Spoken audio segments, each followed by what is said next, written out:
crab cakes, trash bin tortellini, booty bisque, Chucky Cheeks. I think that about sums up the Texans game. How about you? And now that that's out of the way, what's going on, Lightning Round podcast viewers and listeners alike? I am Craig. You might know me better from Twitter as Top Flight, TOP_FLYT3. And this is I Got 5 on it, where I'm going to come to you weekly post-Chargers games to talk to you about my top 5 takeaways from the Chargers performance. And if you're interested in seeing a grown man crap a couple bricks every once in a while, I can almost guarantee you that's going to happen. Like, no joke. Seriously. It's probably going to happen. So the first item on the docket isn't necessarily anything that happened in the game, but it more than certainly had a direct effect on it. And I'm going to call that Tommy 2 for 20. Sidebar. If you guys out there are anything like me, in your late 30s, maybe a little bit older, let's say you got a couple kids, every now and again you decide, hey, after I put them down to bed, I want to catch this movie or like a sporting event, right? Say 9 o'clock rolls around, you kick your feet up, you're ready to get going. Next thing you know, your alarm clock's going off. It is 4 or 5 a.m. and you got to start the next day. It's actually kind of terrifying. But I digress. You get up the next day, you check out like Sports Center, whatever show you watch, whatever publication you read, and you see that a guy in, let's say, a basketball game you missed went for like 40 points. And you think to yourself, man, he really went in. And then you decide to go check out the box score. And then you realize about 75% of his points came at the free throw line. Yeah, that's time to let's go with roster construction. So we got the free throws. Joey Bosa, Derwin James, Rashawn Slater, and yes, Justin Herbert. And I know some of you guys are going to want to debate me on that, but the truth of the matter is he fell into his lap as well. You got the more difficult shots, the fadeaway jumpers, the contested joints, and then you come away with Trey Pipkins, Craig Mager, and Josh Perry. I could go on. And I know for every one of you guys out there that are going to say like, hey, what about Keenan Allen? Well, for every Keenan Allen, there's a Chris Watt. Keep that in mind. It's almost so sad you have to laugh at it. But it's true. The depth is horrible. It's been that way for a while now. Guy's been in that seat for 9 years and not a whole lot's changed. The roster's super top heavy. And look, the Texans were dealing with the vid worse than the Chargers were. And they had some injuries mixed in there, so there's really no excuse for what happened on Sunday. Just got to chalk it up for what it is. And if you want to give Tommy T a pass, be my guest. Don't include me in that, though. I want nothing to do with it.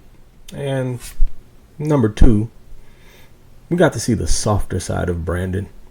Wasn't a whole lot brass about those balls on Sunday. Now listen, don't get it twisted. I'm as big a fan of Brandon Staley as there is.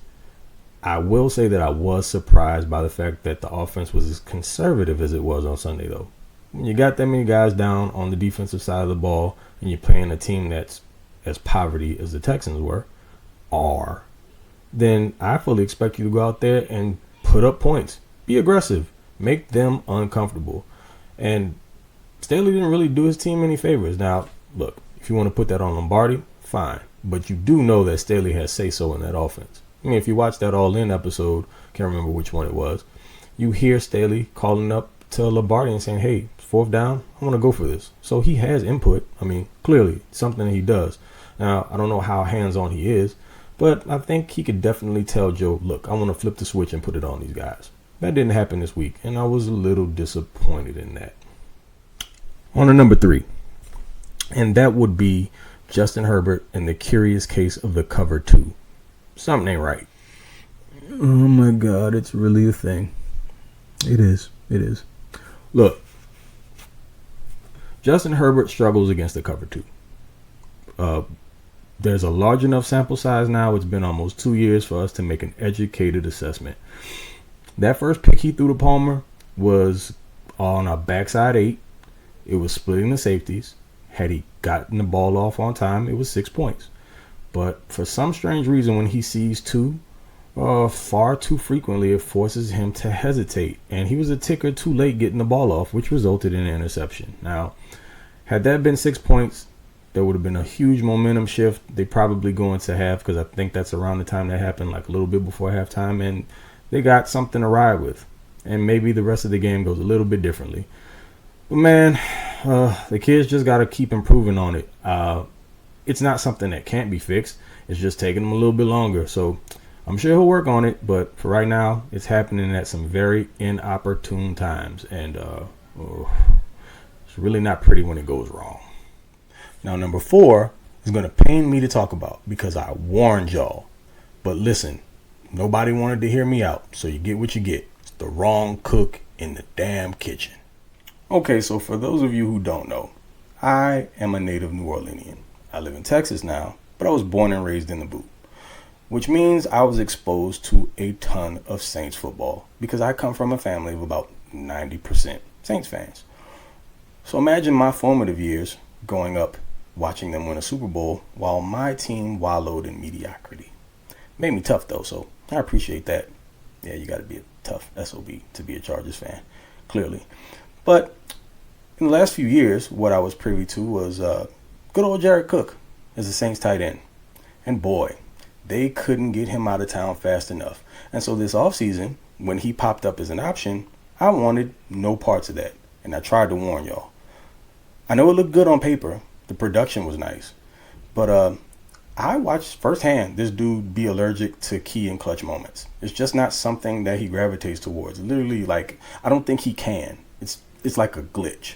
If you need him to do something, it's just not going to happen. As a matter of fact, the worst possible thing that can happen in that scenario will happen with him. You can pretty much set a clock to it. So essentially what I'm getting at is all that glitters is not black and gold.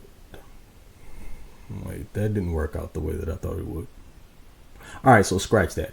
Listen, what I'm saying is, of course, it seemed like it was a hand in glove situation. Having worked with Lombardi in New Orleans, coming over would be just a natural thing. He could help Herbert develop in the system. And so, yeah, it seemed like it was the right thing to do. But now you guys are seeing firsthand. The dude looks like he gets older by the day and literally coming off the line of scrimmage looking like he has a Buick attached to his back. Sad stuff, man. Can't wait till this experiment's over. Yeah, so I thought 4 was bad, but then I realized what 5 was. And yeah, I'm getting a migraine just thinking about this. Bad meets worse. Hey, Brandon Staley. You, sir, are too smart for this. On what planet did it make sense to line up Kenneth Murray next to Jerry Tillery? I get that y'all were shorthanded. You couldn't have put Fehoko over there? Like, literally, there is a big sign that was painted on the right side of your defensive line that says, hey, look, run here if you want anything. Just come this way. We're giving it up all day. You got a first-round draft pick. I'm sorry, no. 2 first-round draft picks that can't shed blocks and can't stop the run. Jerry Tillery is your 4-eye guy, right? Okay.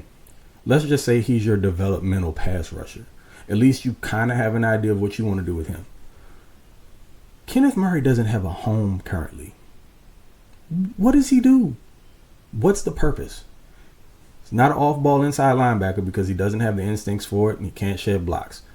He's a run-hit dude. But if he has to read and react, it's going to be at least 2 steps slow. So he can rack up tackles 10 to 15 yards past the line of scrimmage. But, I mean, if that's what you want, go for it. On the edge, can't shed blocks. So he's a liability there. And he has no pass rush moves to speak of. I'm not saying the kid can't be developed. I mean, honestly, if you want to be truthful about it, he's probably better suited to play edge, at least for the time being right now, than he is at off-ball inside linebacker because there's a little less thinking to do out there. If you can just tell him to get after the quarterback, at least on passing downs, he should be able to do that with at least some athleticism, but it's bad, man. I mean, I like the kid, but here's the problem. If that doesn't get rectified over the offseason, going into early next year, I honestly don't think Buddy makes it past the deadline with the team. Now, again, that's kind of a Telesco thing. You know how he is about his first-round picks, early-round pick guys. He will die on those hills every time. But guess we'll see how much pull BSB has in that organization. But until then, got what we got. Yeah, so that's it from me for this week. Got the Broncos up next. And oh yeah, looks like the COVID protocols just got updated again. So some of those guys that we thought may not be able to go on Sunday could possibly be available, which is awesome because the Chargers need all hands on deck. I believe they have like a mid-80s% chance of making the playoffs if they went out. So it's possible. They made it a little bit more difficult on themselves after this last loss, but this is where we are. So let's see how they roll with it.